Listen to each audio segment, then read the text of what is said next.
భక్తి సమాచారం. వాట్సాప్ ఛానల్లో జాయిన్ అవ్వండి. అన్ని విశేషాలు ఎప్పటికప్పుడు తెలుసుకోండి.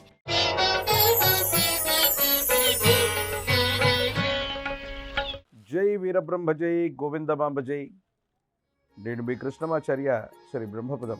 ఒక వ్యక్తి యొక్క భూత భవిత వర్ధమానాలు తెలియజేసే జ్యోతిష్ శాస్త్రమే అద్భుతమైతే ఓ వ్యక్తి, ఓ వ్యవస్థ, ఓ రాష్ట్రం, ఓ దేశం యావత్ ప్రపంచ భవితను ముందుగానే ఊహిస్తే, కాలచక్రంతో సహా వివరించగలిగితే అటువంటి అద్భుతమైన ఫలితాలు చెప్పగలిగిన మహనీయులు, అవతార పురుషులు జగద్గురు శ్రీమద్ విరాట్ పోతులూరి వీరబ్రహ్మేంద్ర స్వాముల వారు. ఈనాడు ప్రపంచంలో ఎక్కడ ఏ వింత జరిగినా, విచిత్రం జరిగినా శ్రీ గురుదేవులు కాలజ్ఞానంలో చెప్పారు, ఇలా జరుగుతోందని అంటూ ఉంటాం, వింటూ ఉంటాం. అటువంటి గురుదేవుల యొక్క సాంద్ర సింధు వేదమైనటువంటి కాలజ్ఞానంలోని ఎన్నో వాక్యాలు వాస్తవమయ్యాయి, అవుతూ ఉన్నాయి, సమీపమైనటువంటి భవిష్యత్తులో కూడా జరగబోతున్నాయి.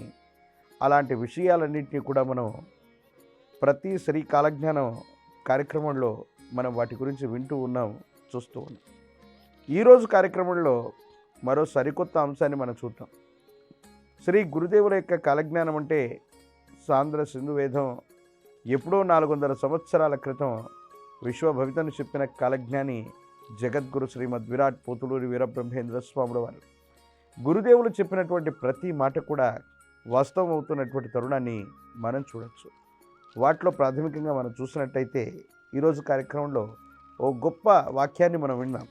రాత్రింబవళ్ళు గద్దలు గుంపులు గుంపులుగా కూడి అరుస్తాయి, నీటిలోని చేపలు తాము చస్తామని పలుకుతూ వెలుపలికి వస్తాయి. ఎంత విచిత్రవంతమైనటువంటి సంఘటన అంటే ఇది. గద్దలన్నీ కూడా, రాత్రి బవళ్ళన్నీ గద్దలన్నీ కూడా కలిసి గుంపులు గుంపులుగా అరవటం, నీటిలోని చేపలన్నీ కూడా తాము చచ్చిపోతామన్నటువంటి మాట చేత వెలుపలికి రావటం. ఈ రెండు సంఘటనలు చూస్తే ప్రకృతిలో జరగబోయే ఒక విలయ తాండవానికి ఇదొక నిదర్శనమేమో అని చెప్పచ్చు. సాధారణంగా ప్రోటోజోవా, పోరిఫెరా, సిలెంటిరేటా నుండి కార్డేటా వరకు ఉన్నటువంటి 10 వర్గాలుగా ఈ జీవుల యొక్క సమూహం ఉంటుందని విజ్ఞాన శాస్త్రం చెప్తూ ఉంటుంది. ప్రత్యేకించి క్షీరదాలు, అండజములు, ఇలాంటి రకరకాలైనటువంటి పరిస్థితుల్లో ఈ 84 లక్షల చరాచర జీవకోటి కూడా తమ యొక్క జీవన విధానంలో ప్రతి జీవి కూడా ఒక కొత్త పంధాన్ని అనుసరిస్తూ ఉంటుంది. సాధారణంగా సరీసృపాలు అనుకోండి, క్షీరదాలు అనుకోనివ్వండి, అండజములు అనుకోనివ్వండి, ఏవైనా సరే కొన్ని రకాలైన పక్షులు, జంతువులు మనిషి కదా ఏ విధంగానైతే ఆత్మహత్యాది ప్రయత్నాన్ని చేసుకుంటాడో, కొన్ని జంతువులు కూడా తాము చనిపోయేటువంటి స్థితిగతులను ముందే గ్రహించటము లేదా చనిపోవడానికి సిద్ధపడటము కూడా జరుగుతూ ఉంటాయి. చాలా సందర్భాల్లో ఈ సంఘటన మనకు విచిత్రవంతంగా అనిపించినప్పటికీ కూడా కొన్ని సందర్భాల్లో మనం చూస్తూ ఉంటాం. జంటగా ఉన్నటువంటి 2 సర్పాలు, 2 పాముల్లో ఏ కారణం వల్లనైనా ఒక పాము గనక మరణించినట్లయితే రెండవ పాము తన యొక్క తలని బలంగా నేలకు కొట్టుకొని తనంతట తానుగా తుది శ్వాస విడిచినటువంటి సంఘటనల గురించి మనం వింటూ ఉంటాం. అటువంటి సర్పాలు కూడా ప్రాణత్యాగాన్ని చేస్తూ ఉంటాయన్న విషయాన్ని మనందరికీ కూడా తెలుసు. గురుదేవులు వీరబ్రహ్మేంద్ర స్వామి వారి యొక్క కాలజ్ఞానంలో గద్దలన్నీ కూడా గుంపులు గుంపులుగా చేరుతాయి. ఈ గుంపులు గుంపులుగా చేరినటువంటి గద్దలన్నీ కూడా ఆకాశ మార్గంలో తిరగడమో లేదా అరుస్తూ ఉన్నటువంటి దుస్సంఘటనలు కొన్ని జరుగుతాయి. సాధారణంగా గ్రద్దలు అన్నటువంటివి పగటి సమయంలో మాత్రం విహారం చేస్తూ ఉంటాయి, మనకు కనిపిస్తూ ఉంటాయి. కానీ ఎప్పుడూ కూడా గద్దలన్నీ ఒకేసారి అరచినటువంటి ఆనవాళ్ళు మనకు కనిపించవు. కానీ అలాంటి సంఘటనలు కొన్ని జరగబోతున్నాయి. అంటే ప్రకృతిలో ఏదైనా విపత్తు ఏర్పడితే పక్షులు కానీ జంతువులు కానీ ముందుగానే అవి గ్రహించగలిగినటువంటి స్థితి ఉంటుంది కాబట్టి ఆ విధంగా ఉంటుంది. అలాగే జలచరాలన్నీ కూడా ఒడ్డుకు చేరుకుంటాయి, తాము చనిపోతున్నామన్నటువంటి సంకేతాలను ఇస్తాయని గురుదేవులు చెప్పినట్టు ఈ గొప్ప సంఘటన తాలూకు ఫలితాన్ని మనం ఇప్పుడు చూడొచ్చు. ప్రయాగ్రాజ్లో ఇప్పటికిప్పుడే మనం 144 సంవత్సరాల తర్వాత అది గొప్పదైనటువంటి మహాకుంభమేళాన్ని మనం చూసాం. తండోపతండాలుగా జనాలు వచ్చారు. 60 కోట్ల మంది కంటే కూడా ఎక్కువ మంది ఈ విశేషవంతమైనటువంటి క్రతువులో పాల్గొన్నటువంటి సంఘటన గురించి మనకు తెలుసు. అంత ఎక్కువ సంఖ్యలో ఒక్కసారిగా ఈ విశేషవంతమైనటువంటి క్రతువులో పాల్గొనటం బహుశా చరిత్రలో ప్రపంచవ్యాప్తంగా ఇదే మొదటిసారి కాబోలు. ఈ కుంభమేళా అటు అయిపోయిందో లేదో తెలీదు, కొన్ని రాష్ట్రాలు, ప్రత్యేకించి ఒడిశా లాంటి రాష్ట్రాలు అవ్వచ్చు, కొన్ని రాష్ట్రాల్లో సముద్రం లేదా నదీ తీర ప్రాంగణాలకి తాబేళ్ళన్నీ కూడా వలస వచ్చి సముద్రం యొక్క బయట భాగంలో, అంటే అక్కడ ఉన్నటువంటి తీర ప్రాంతంలో లక్షలాది కోట్లాది తాబేళ్ళు, జలచరాలన్నీ కూడా వెలుపలికి వచ్చే తీర ప్రాంతంలో ఉన్నటువంటి అరుదైన సంఘటనని నిన్నమన్నే మనం సోషల్ మీడియాలో చూస్తున్నాం. సమీపమైన భవిష్యత్తులో గురుదేవులు చెప్పినటువంటి కాలజ్ఞానం ఎలా ఉంది అంటే, గురుదేవులు కాలజ్ఞానంలో ఏదైతే చెప్పారో అది అక్షరబద్ధం చేస్తున్నట్టు, కాలచక్రంతో సహా వివరించగలుగుతూ ఉన్నట్టు, గురుదేవులు కాలజ్ఞానంలో చెప్పిన ప్రతి అంశం కూడా వాస్తవం అవుతున్నటువంటి సందర్భాన్ని మనం చూడవచ్చు. ఇలాంటిదే మరో సంఘటన జరిగింది కొన్ని 10 సంవత్సరాల క్రితం. ఒక విశేషవంతమైనటువంటి సముద్ర తీరం ప్రాంగణం గుండా ఒక పెద్ద స్టీమర్ వెళుతూ ఉన్నటువంటి సందర్భంలో అది ప్రమాదానికి గురయ్యింది. ఆ ప్రమాదానికి గురైనటువంటి తర్వాత అందులో ఉన్నటువంటి కొన్ని రసాయనిక పదార్థాలని, పెట్రోలియం లాంటి ఉత్పత్తులు, ఇవన్నీ కూడా సముద్ర ప్రాంతంలో ఉండటం వల్ల, సముద్రం మధ్యలో పడటం వల్ల జలచరాలన్నీ కూడా ఒడ్డుకు కొట్టుకు వచ్చిన సంఘటనలు మనకు తెలుసు. లక్షలాది చేపలు వాటి యొక్క తీర ప్రాంతానికి కొట్టుకు వచ్చి విలవిలలాడుతూ చనిపోయినటువంటి సందర్భాన్ని కూడా మనం చూస్తూ ఉన్నాం. గురుదేవులు చెప్పినటువంటి కాలజ్ఞానం ఇలా జరిగింది 1-2 సందర్భాల్లో. చేపలు లేదా జలచరాలన్నీ కూడా తీర ప్రాంతానికి వస్తాయని, తాము చస్తామన్నటువంటి సంకేతాన్ని ఇస్తాయని చెప్పినట్టుగానే అవన్నీ ఎందుకు వస్తున్నాయి కూడా తెలీదు. జలచరాలన్నీ కూడా నీటిలో ఉండవలసింది పోయి, నీరు లేకపోతే వాటి యొక్క జీవన మనుగడే కష్టమవుతున్నటువంటి సందర్భాన్ని కూడా గ్రహించి, మరి ఎందుకో తెలీదు, అవి తమకు తాముగా తమ యొక్క భవిష్యత్తును నిర్దేశించుకుంటూ మనమన్నట్టుగా ఆత్మహత్యాది ప్రయత్నాలు చేస్తున్నాయో, వేరొక ప్రయత్నం చేస్తుందో తెలియదు, కానీ తప్పనిసరిగా జలచరాలన్నీ కూడా తీర ప్రాంతానికి వస్తూ ఉన్నటువంటి సంఘటనని మనం చూస్తున్నాం, చూడబోతున్నాం. భవిష్యత్తులో మరిన్ని ఇలాంటి ప్రక్రియలన్నీ కూడా జరగబోతాయి. దీనికి కారణం ఏంటంటే, 21వ శతాబ్దంలో అత్యాధునిక సాంకేతిక పరిజ్ఞానంతో కూడిన వ్యవస్థలతో మనం ఉన్నామనుకుంటాం, కానీ ఈ కలియుగంలోని పాపాల వల్ల, కలి మహాపురుషుడి యొక్క చర్యల వల్ల ఇలాంటి వింతగొలిపే విచిత్రవంతమైనటువంటి సంఘటనలు ఎన్నో జరగనున్నాయి. ఆ జరగబోతున్నటువంటి తరుణానికి మూలంగానే మనం ఇలాంటి విషయాల్ని మనం చెప్పుకోవచ్చు. ప్రత్యేకించి గత కార్యక్రమంలో మనం చెప్పుకున్నాం, శ్రీశైలంలోని భ్రమరాంబిక సమేత మల్లికార్జున స్వామి వారి గురించి. గురుదేవుల యొక్క కాలజ్ఞానంలో చాలాసార్లు ప్రత్యేకంగా ఉదాహరించినటువంటి మహిమాన్వితమైనటువంటి జ్యోతిర్లింగం, అష్టాదశ శక్తిపీఠాల్లో విశేషవంతమైన పీఠం, విశేషవంతమైన భ్రమరాంబిక సమేత మల్లికార్జున స్వామివారు. ఈ ఆలయ ప్రశస్తం, శ్రీశైల పర్వతం, పాతాళగంగ గురించి ఎంత చెప్పినా కూడా తక్కువే. కానీ గురుదేవుల యొక్క కాలజ్ఞానంలో కొన్ని ప్రత్యేకమైనటువంటి అంశాలని గతంలో చెప్పుకున్నాం. ఈరోజు కార్యక్రమంలో కూడా మరిన్ని విశేషవంతమైనటువంటి అంశాలని, అక్కడ జరగబోయేటువంటి వింతలు, విశేషాలని మనం ఇప్పుడు చూద్దాం. గురుదేవులు చెప్పినటువంటి కాలజ్ఞానంలోని అంశం ఏంటంటే, శ్రీశైల పర్వతానికి ఒక ముసలి వస్తుంది, అది భ్రమరాంబ గురుడు దూరి 8 రోజులుండి మేకలాగా కూసి మాయమైపోతుంది. శ్రీశైలంలో అగ్నివర్షం పడుతుంది, గుగ్గిళ్ళ బసవన్న రంకెలు వేస్తాడు, కనకనమని కాలు దూతాడు.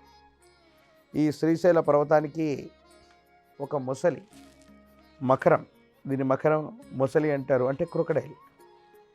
ఈ శ్రీశైల పర్వతానికి మాయారూపంలో ఉన్నటువంటి ఏదో ఒక దేవగణమో ఒక శక్తో ఆ విధంగా వచ్చి, ఈ ముసలి కూడా, ఇది ఎక్కువగా జలచరమే, నీటిలో మాత్రమే ఆవాసం చేస్తుంది, కానీ ఇది నడుచుకుంటూ వచ్చి అమ్మవారి యొక్క ఆలయ ప్రాంగణం లోపలికి వెడుతుంది.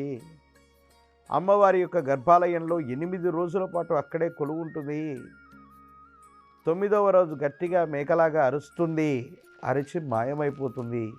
ఎంత విశేషవంతమైన విచిత్రం ఇది! నీటి ప్రాంగణంలో ఎక్కడో ఉండవలసినటువంటి ముసలి, అది ఆకాశగంగ అనుకోండి, ఇతరత్ర తీర ప్రాంతంలో ఉండవలసినటువంటి మొసళ్ళు జనావాసాలకు ఎందుకు వస్తున్నాయి? జనావాసాలకు రావటమే కాదు, అమ్మవారి యొక్క గర్భాలయంలోకి అది వెళ్ళటం, మేకపోతులాగా అది కూయటం, మేకపోతులాగా అరుస్తూ ఉండటం, తదనంతరం అక్కడే మాయమైపోవటం, ఇలాంటి గొప్ప గొప్ప సంఘటనలన్నీ కూడా శ్రీశైల మల్లికార్జునుడు ప్రత్యేకించి భ్రమరాంబ అమ్మవారి యొక్క ఆలయ ప్రాంగణంలో తప్పకుండా జరిగేటువంటి అవకాశం ఉందని గురుదేవులు వీరబ్రహ్మేంద్ర స్వామి వారు కాలజ్ఞానంలో చెప్పారు. ఇలాంటి పరిస్థితులకు దగ్గరగానే గోచార పరిస్థితులు కనిపిస్తున్నాయి. సమీపమైన భవిష్యత్తులో ఖచ్చితంగా ఇది జరిగేటువంటి అవకాశం ఉందనటంలో ఎటువంటి సందేహం కూడా లేదు.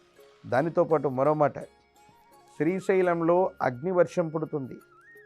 గుగ్గిళ్ళ బసవన్న అంటే సాక్షాత్తు నందీశ్వరుడు రంకెలు వేస్తాడు, కనకనమంటూ కాలు దువ్వుతాడు. కలియుగ అంతం గురించి మనం గొప్పగా మాట్లాడుకుంటూ ఉంటాం. కాలజ్ఞానం అంటే అందరికీ ఉన్న అపోహ ఏంటంటే, ఇందులో గురుదేవులు వీరబ్రహ్మేంద్ర స్వాముల వారు ఈ కలియుగం ఎప్పుడు అంతరిస్తుంది, ఏం జరగబోతుంది అన్నటువంటి విషయాన్ని ఇందులో విశదీకరించాడేమో. కాబట్టి అంత్యం గురించి తెలుసుకోవాలనుకున్నటువంటి వాళ్ళు మాత్రమే కాలజ్ఞానాన్ని చదువుతారు. ప్రతి ఒక్కరూ కూడా కాలజ్ఞానాన్ని విన్నా చదివినా ఏమొస్తుందన్న ఆలోచనతో మీరుంటారు. కాదు, శ్రీ గురుదేవుల యొక్క కాలజ్ఞానం ఇది విశ్వభవిత, భూత భవిత వర్ధమానాలు తెలియజేసే జ్యోతిషాస్త్రమే అద్భుతమైతే, అంతకంటే తీక్షణమైనటువంటిది సాంద్ర సింధు వేదం శ్రీ కాలజ్ఞానం. గురుదేవుల యొక్క ఆనతి ప్రకారంగా శ్రీశైలంలో అగ్నివర్షం పుడుతుంది. వర్షం మనందరికీ కూడా తెలుసు, నీటితో పడేటువంటి వర్షం, వడగళ్ళ వాళ్ళని మనం చూసాం. కానీ అగ్నివర్షం పుడుతుంది. ఏమిటయ్యా అగ్నివర్షం పుడుతుంది? ఎండలేమైనా ఎక్కువగా కాస్తాయంటే కాదు, ఒక మేఘాన్ని మరో మేఘం ఢీకొట్టినటువంటి సందర్భం ఏదైతే ఉందో, ఆ సందర్భంలో ఏర్పడేటువంటి ఆ విద్యుత్ శక్తి వల్ల ఒక తీక్షణమైనటువంటి శక్తి పుడుతుంది. దాన్నే పిడుగుపాటు లేదా పిడుగుపడటం అంటారు. ఈ సందర్భాలు మనందరికీ కూడా తెలుసు. అప్పుడప్పుడు ఎప్పుడైనా వర్షాలు పడుతున్నటువంటి సందర్భంలో పిడుగులు పడుతూ ఉన్నటువంటి వృత్తాంతాలు జరుగుతుంటాయి. ఎక్కడైతే పిడుగు పడ్డదో ఆ ఇల్లు కాలిపోవటం, ఆ చెట్టు కాలిపోవటం, ఆ వ్యవస్థ మొత్తం కూడా ఇదైపోయినటువంటి సంఘటనల గురించి మనందరికీ కూడా తెలుసు. సమీపమైన భవిష్యత్తులో శ్రీశైల శిఖరం పైన ఒక మేఘం మరో మేఘంతో ఢీకొట్టినటువంటి ఉదంతాల మూలంగా అధిక సంఖ్యలో ఏకకాలంలో వందలాది పిడుగులు పడేటువంటి అవకాశం ఉంది. దీన్నే గురుదేవులు అగ్నివర్షంగా సూచించారేమో అన్నటువంటి విషయాన్ని మనం ఇక్కడ గుర్తెరగాలి. అటువంటి తీక్షణమైనటువంటి అగ్నివర్షం సంభవించినటువంటి సమయం వల్ల చాలామంది జనాలు నశించిపోతారు. ప్రత్యేకించి అక్కడ ఉన్నటువంటి బసవన్న నందీశ్వరుడు విశేషవంతమైనటువంటి రంకెలేస్తాడు, కనకనమంటూ కాలు దువ్వుతాడు. ఇవన్నీ ఎప్పుడు జరుగుతాయంటే, వీరభోగ వసంతరాయుడుగా గురుదేవులు వీరబ్రహ్మేంద్ర స్వాముల వారి యొక్క ఆగమం ఎప్పుడైతే అవుతుందో, ఎప్పుడైతే గురుదేవులు ఈ భూమి మీదికి మళ్ళీ విచ్చేస్తారో, ఆయనే వీరభోగ వసంతుడికి మూలమై ఉన్నటువంటి రూపంగా మనం అందరం కూడా గుర్తిస్తామో, అప్పుడు కానీ ఈ కలియుగంలో జరిగేటువంటి ఇబ్బందులు, సమస్యలు, ప్రతిబంధకాలు ఇవన్నీ కూడా సమసిపోవు.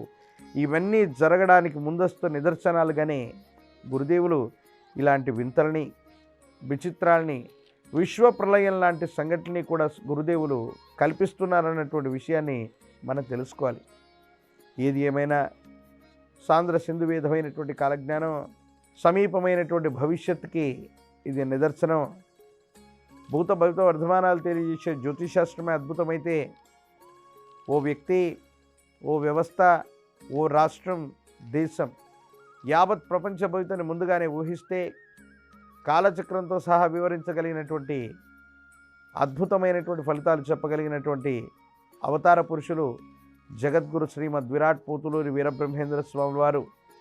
శ్రీ గురుదేవుల యొక్క కాలజ్ఞాన ప్రకారంగానే ఇప్పటి వరకు ఎన్నో రకాలైన సంఘటనలు జరుగుతున్నాయి. సమీపమైనటువంటి భవిష్యత్తులో కూడా తప్పకుండా జరిగేటువంటి అవకాశం ఉంది అన్నట్టుగా శ్రీశైలంలో ఇలాంటి సంఘటనలు జరగడమే కాదు, జలచరాలన్నీ కూడా బయటకు వచ్చి ఆత్మహత్యాది ప్రయత్నాలకి ఇవన్నీ కూడా పాల్పడతాయన్నట్టు గురుదేవులు చెప్తే, ఈ కుంభమేళా తర్వాత తీర ప్రాంతానికి ఎక్కడ నుండి వస్తున్నాయో తెలియదు కానీ విశేషవంతమైనటువంటి జలచరాలైన తాబేళ్ళన్నీ కూడా వస్తూ ఉన్నాయి. అంటే గురుదేవుల యొక్క కాలజ్ఞానం అన్నటువంటిది మరొక్కసారి విశ్వవ్యాప్తం అవ్వబోతుంది. ఈ సంఘటన ఈ 2025వ సంవత్సరంలోనే జరిగింది. అంటే ఇలాంటి సంఘటనలు కూడా ఈ 2025కి అటు ఇటుగా తప్పనిసరిగా జరగబోతుందన్నటువంటి విషయాన్ని మనం గుర్తెరగాలి. ఏది ఏమైనా గురుదేవులు వీరబ్రహ్మేంద్ర స్వాముల వారి యొక్క దివ్యమంగళ శుభాశిస్సుల చేత ఇలాంటి వింతలు విచిత్రాలు వింతగొల్పేటువంటి పరిస్థితులు ఉన్నప్పటికీ కూడా సనాతనమైనటువంటి ధర్మం పరిడవిల్లడం కోసం భారతావని ఎప్పుడూ కూడా క్షేమంగా ఉండాలి, సుభిక్షంగా ఉండాలి. గురుదేవులు వీరబ్రహ్మేంద్ర స్వాముల వారు వీరభోగ వసంతరాయుడిగా వచ్చి పరిపాలన చేయవలసినటువంటి స్థితిగతి తప్పకుండా ఉంది అనటంలో ఎటువంటి సందేహం కూడా లేదు. ప్రత్యేకించి అగ్నివర్షం గురించి మనం చెప్పుకున్నాం. రకరకాలైనటువంటి పిడుగులు ఒకదాన్ని ఒకటి ఢీకొట్టుకోవడం వల్ల వాటి నుండి ఏర్పడేటువంటి విద్యుత్ శక్తి, ఆ విద్యుత్ సంబంధమైనటువంటి తీక్షణమైన ఆ వీక్షణలు కొన్ని రకాలైనటువంటి శక్తులుగా మారి ఏ వ్యవస్థను ఢీకొడతాయో ఆ వ్యవస్థ మొత్తాన్ని కూడా అగ్నిమయం చేస్తాయి, అగ్నికి ఆహుతిని చేస్తాయి. ఎన్నో రకాలైన ఎత్తైనటువంటి చెట్లు, పంట పొలాలు, ప్రత్యేకించి గ్రహ సంబంధమైన నిర్మాణాల మీద కూడా ఈ పిడుగుపాటు చర్యల్ని మనం చూస్తూ ఉంటాం. మనుషులు వాటి సమీపంలో పిడుగుపడ్డ వెంటనే చనిపోతున్న దాఖలాలు కూడా మనం చూస్తాం. కానీ శ్రీశైలంలోకి మొసలి దూరటం, అమ్మవారి యొక్క గర్భాలయంలో 8 రోజుల పాటు అది ఎక్కడే ఉండటం, ఇంకా కొన్ని రకాలైన తీవ్రమైనటువంటి పరిణామాలు చూస్తే ఇవన్నీ రాబోయేటువంటి 4-5 సంవత్సరాల లోపే జరిగేటువంటి అవకాశం ఉంది. ఇది మనకు వింత కలిగించిన, విచిత్రం అనిపించిన, ప్రళయం అనిపించినప్పటికీ కూడా గురుదేవులు వీరబ్రహ్మేంద్ర స్వాముల వారి యొక్క సాంద్ర సింధువేదం కాలజ్ఞానం గురుదేవులు చెప్పారంటే తప్పకుండా జరుగుతుందన్నటువంటి ఆలోచన, ఆత్మవిశ్వాసం మనందరికి కూడా ఉంది. ఎటువంటి ప్రకృతి బీభత్సకరమైన స్థితిగతులు రానివచ్చును కాక, ప్రకృతి విలయ తాండవం అవ్వవచ్చును కాక, గురుదేవులు ఎప్పుడో ఒక మాట చెప్తూ ఉంటారు, నన్ను తలచిన ఎడల నా మాయ ఎటంచు ఐశ్వర్యవంతులుగా ఉండేరయ్యా, ఎట్టి పాపములైన ఎన్ని కర్మములైన నేనుండి తొలగింతు నమ్మండయ్యా. ఎంత చక్కగా చెప్పారు. మీకెవరికైనా సరే ఎటువంటి ఇబ్బందులున్నా, ఎన్ని సమస్యలున్నా, అన్యదా శరణం నాస్తి త్వమేవా శరణం మమ తస్మాత్ కారుణ్య భావేన రక్షరక్షో జగద్గురు. ఆ జగద్గురువును మనసులో తలిస్తే చాలు, ఆయన వైపు ఒక్క అడుగు మనం వేస్తే చాలు, మన దైనందిన జీవితంలోని ఎన్నో పాపకర్మములన్నీ కూడా తొలగిపోతాయి. దైనందిన జీవితంలో చాలా ఉత్కృష్టవంతమైనటువంటి జీవన విధానాన్ని తప్పనిసరిగా గడపబోతూ ఉండటంలో ఎటువంటి సందేహం కూడా లేదు. భగవత్ సంబంధమైనటువంటి అనుగ్రహం వల్ల గురుదేవులు వీరబ్రహ్మేంద్ర స్వాముల వారి యొక్క విశేషవంతమైనటువంటి శ్రీ కాలజ్ఞానం కార్యక్రమంలో ఈ విశేషవంతమైనటువంటి విషయాలన్నింటినీ కూడా మనం వింటూ ఉన్నాం. గురుదేవుల యొక్క కాలజ్ఞానాన్ని విన్న, చదివిన, పారాయణ చేసిన, కనీసం గురుదేవుల యొక్క కాలజ్ఞానాన్ని ఈ క్షణంలో మీరు చూస్తున్నారంటే దానికి తప్పకుండా గురుదేవులు వీరబ్రహ్మేంద్ర స్వాముల వారి యొక్క దివ్యమంగళ శుభాశిస్సులు ఉంటేనే ఇది ముందుకు వెళుతుంది, నెరవేరుతుంది తప్ప అన్యమైనటువంటి పరిస్థితుల్లో ఎప్పుడూ కూడా ముందుకు వెళ్ళదు. కాబట్టి మనందరం కూడా అదృష్టవంతులం. సాంద్ర సింధువేదమైనటువంటి కాలజ్ఞానాన్ని అనునిత్యం కూడా మనం వినటం, మనం ఏ జన్మలో చేసుకున్నటువంటి పుణ్య ఫలితమో, ఈ కలిమాయా పురుషుడి యొక్క చర్యలవచ్చు, ఈ కలియుగంలో 5 ఏళ్ళు గడిచినటువంటి మీదట పంచాంగములు పనికి మాలిన వైపోవు, నవగ్రహంబల నడక మారేనన్నటువంటి గురుదేవుల యొక్క వాక్కు వాస్తవమైంది.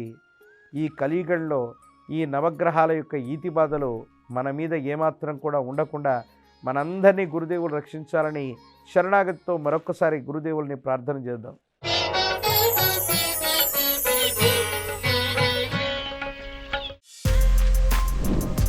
For more videos like this, subscribe Big TV channel.